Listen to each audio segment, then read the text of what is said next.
कई सौ वर्ष पहले की बात है। भारत में एक नगर था काशीपुरी। इस नगर की ख्याति दूर दूर तक फैली थी।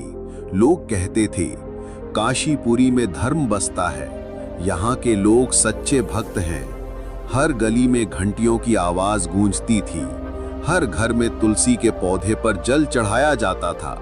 संध्या के समय पूरा नगर भक्ति में लीन रहता था। पर समय के साथ वहां के लोगों में दिखावे की भक्ति आ गई। धर्म अब आत्मा की आवाज नहीं, बल्कि दुनिया को दिखाने का साधन बन गया था। काशीपुरी में सबसे धनवान आदमी था सेठ रामलाल। रामलाल के पास अपार धन दौलत थी। सोने चांदी के बर्तन, रेशमी वस्त्र, गहनों के भंडार। वो हर साल भव्य भंडारे का आयोजन करता था। सैकड़ों साधु संत आते। रामलाल उनके चरण धोता, महंगे भोजन परोसता। लोग कहते रामलाल तो भगवान के सबसे बड़े भक्त हैं। जितना दान वो करते हैं उतना कोई नहीं करता। धन के साथ रामलाल के मन में अहंकार भी बढ़ता गया। वो सोचने लगा, मेरे बिना भगवान की पूजा भी अधूरी है। मेरे दान से ही धर्म चलता है।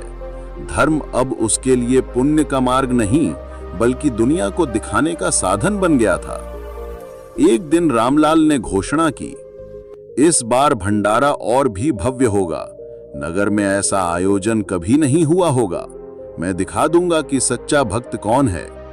उसने रसोई में सबसे महंगे मसाले मंगवाए, चांदी की थालियां बनवाई, सोने के कलश मंगवाए। रामलाल ने दरवाजे पर तख्ती लगवाई, सिर्फ साफ सुथरे और अच्छे वस्त्रधारी लोग ही भंडारे में प्रवेश करें। गंदे कपड़े पहनने वाले, भिखारी, गरीब और असहाय दूर रहें। नगर में ये बात फैल गई। लोग हैरान थे कि क्या अब धर्म भी अमीरी गरीबी में बंट गया। काशीपुरी में एक बूढ़ा भिखारी था, सुदामा। उसके पास न घर था न भोजन। मैले कुचैले कपड़े, पैरों में टूटी चप्पलें, मगर आंखों में भक्ति की चमक। वो रोज मंदिर जाता, ध्यान करता और भगवान का नाम लेता। सुदामा 3 दिन से भूखा था। पेट में अन्न का दाना नहीं गया था। भूख से उसका शरीर कांप रहा था, पर मन में भगवान का विश्वास था।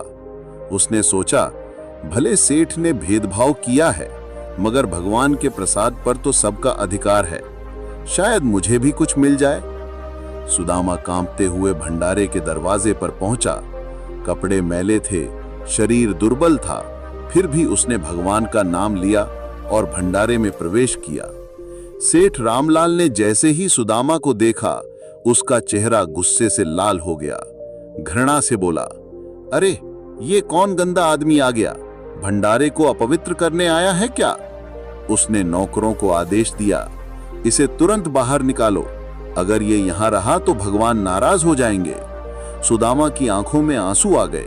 वो बिना कुछ कहे भंडारे से बाहर चला गया। उसके पेट में भूख थी, मगर मन में दर्द था। वो पास के मंदिर की सीढ़ियों पर जाकर बैठ गया।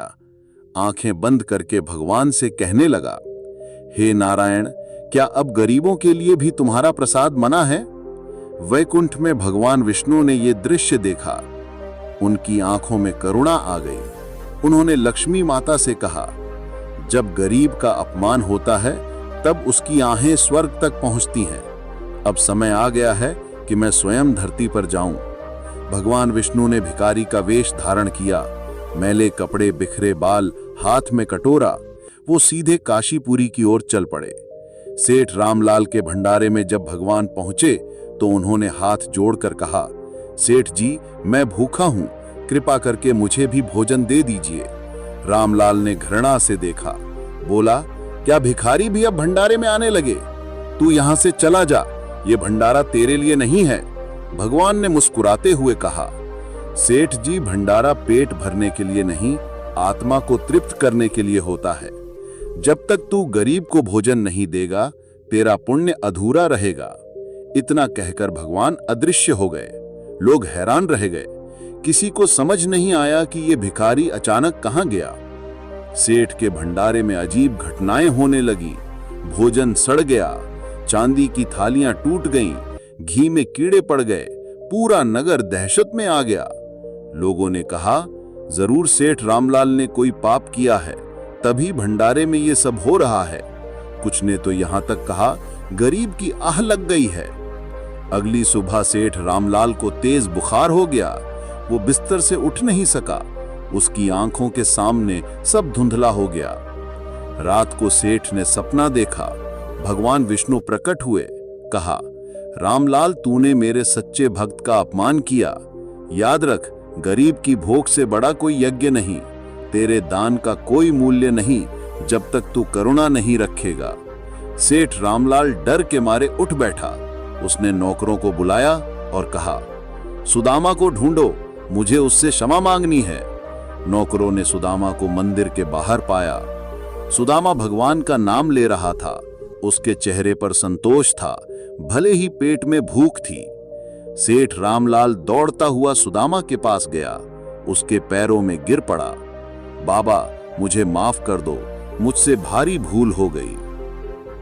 सुदामा ने कहा, बेटा, जिसने अपनी गलती मान ली वो बड़ा होता है, मगर ध्यान रखना, गरीब की भूख से भगवान की पूजा होती है। पूरा नगर इस घटना से सीखने लगा। लोग कहने लगे, असली धर्म दान में नहीं बल्कि करुणा में है। सेठ रामलाल की गलती और उसका प्रायश्चित पूरे नगर में फैल गया। लोग आपस में बातें करने लगे, सेठ जैसा धनवान व्यक्ति जब अपने अहंकार से गिर सकता है तो हम क्या हैं। अब लोगों के मन में करुणा जागने लगी। लोगों ने सोचा, भोजन दान केवल दिखावा नहीं बल्कि भूखे के पेट तक भोजन पहुंचना चाहिए। रामलाल सेठ ने फिर से भंडारे का आयोजन किया, लेकिन इस बार उसकी सोच पूरी तरह बदल चुकी थी। कोई चांदी की थाली नहीं, कोई भेदभाव नहीं। सभी लोग एक ही पंक्ति में बैठ गए, अमीर, गरीब, साधु, भिखारी। सेठ ने स्वयं सुदामा को बुलाकर भोजन की पहली थाली उसके सामने रखी। सुदामा की आंखों में आंसू थे। भगवान के प्रति श्रद्धा और सेठ के बदले हुए व्यवहार ने उसका दिल भर दिया। इस बार का भंडारा वास्तव में पवित्र था। लोगों ने प्रेम से भोजन किया। किसी ने न जाति पूछी न धन देखा। भोजन के साथ साथ लोगों के मन में करुणा का बीज भी बोया गया। वैकुंठ में भगवान विष्णु ने यह दृश्य देखा। उन्होंने लक्ष्मी से कहा, आज धरती पर धर्म की सच्ची स्थापना हुई है। जब तक अहंकार रहेगा भक्ति अधूरी है, और जब करुणा आ जाती है तभी असली धर्म जागता है। अब काशीपुरी में हर दरवाजे पर भिखारियों को भोजन मिलने लगा। लोग खुद जाकर भूखे को भोजन देने लगे।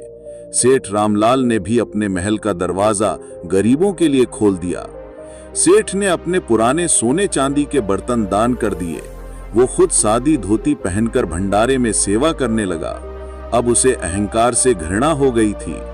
उसने समझ लिया था, धर्म धन से नहीं बल्कि प्रेम और सेवा से होता है। सुदामा ने सेठ रामलाल को आशीर्वाद दिया, बेटा, अब तू सच्चा सेठ बना है। जो दान करके भी खुद को छोटा माने वही भगवान का प्यारा है। नगर के वृद्ध लोग अपने बच्चों को ये कथा सुनाने लगे। वो कहते, धर्म सिर्फ पूजा से नहीं होता, गरीब की भूख मिटाना भी पूजा है। छोटे बच्चे भी सीखने लगे कि अहंकार से बड़ा कोई पाप नहीं। नगर के गुरु ने एक सभा बुलाई। सभी नगरवासी आए। गुरु ने कहा, जो गरीब की थाली में भोजन नहीं डाल सकता, उसकी थाली में भगवान का भोग भी अधूरा है। लोगों ने गुरु की बातों को अपने जीवन में उतार लिया। अब पुण्य कमाने की होड़ नहीं थी बल्कि सेवा करने की भावना थी। लोग खुद गरीबों के पास जाते, उनकी मदद करते। काशीपुरी अब वही नगर नहीं रहा। धर्म अब आडंबर नहीं था। लोगों के घरों में कम दीपक जले पर भूखों के पेट में रोटी ज्यादा पहुंची।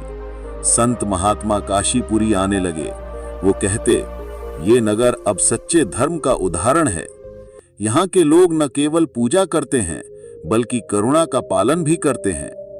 भगवान विष्णु ने एक बार फिर काशीपुरी की ओर देखा। वो स्वयं एक साधारण साधु के वेश में नगर आए। लोगों ने उन्हें पहचान नहीं पाया। उन्होंने देखा, भूखा कोई नहीं है, भेदभाव कोई नहीं करता। भगवान ने मुस्कुराकर कहा, अब मैं निश्चिंत हूं। काशीपुरी में सच्चा धर्म आ गया है। सेठ रामलाल अब साधारण जीवन जीने लगा। वो रोज गरीबों के साथ बैठता, उनके साथ भोजन करता। उसके महल की जगह अब सेवा का घर बन गया था। नगर के गुरु ने अंतिम समय में कहा, जब तक दुनिया में गरीब रहेगा तब तक धर्म की परीक्षा होती रहेगी। याद रखो, धर्म वही है जो भूखे की भूख मिटाए। अब नगर के बच्चे भी ये सीखने लगे कि किसी गरीब का अपमान करना भगवान का अपमान है। स्कूलों में भी ये कथा सुनाई जाने लगी। बच्चों के मन में करुणा का बीज बोया गया। दूसरे नगरों के लोग भी काशीपुरी का उदाहरण देने लगे। जब कोई अहंकारी होता, लोग कहते, काशीपुरी की कथा याद करो, गरीब का अपमान मत करो। जिस नगर में भेदभाव मिट जाता है, वहां भगवान खुद वास करते हैं। काशीपुरी में हर घर में सुख और शांति फैल गई। सुदामा वृद्ध हो गया। एक दिन उसने भगवान का नाम लेते हुए शरीर त्याग दिया। उसके जाने के बाद भी उसकी बातें नगर में जीवित रहीं। लोग उसे याद करते हुए कहते, सुदामा ने हमें धर्म की असली परिभाषा सिखा दी। सेठ रामलाल ने भी अपना सारा जीवन सेवा में बिताया।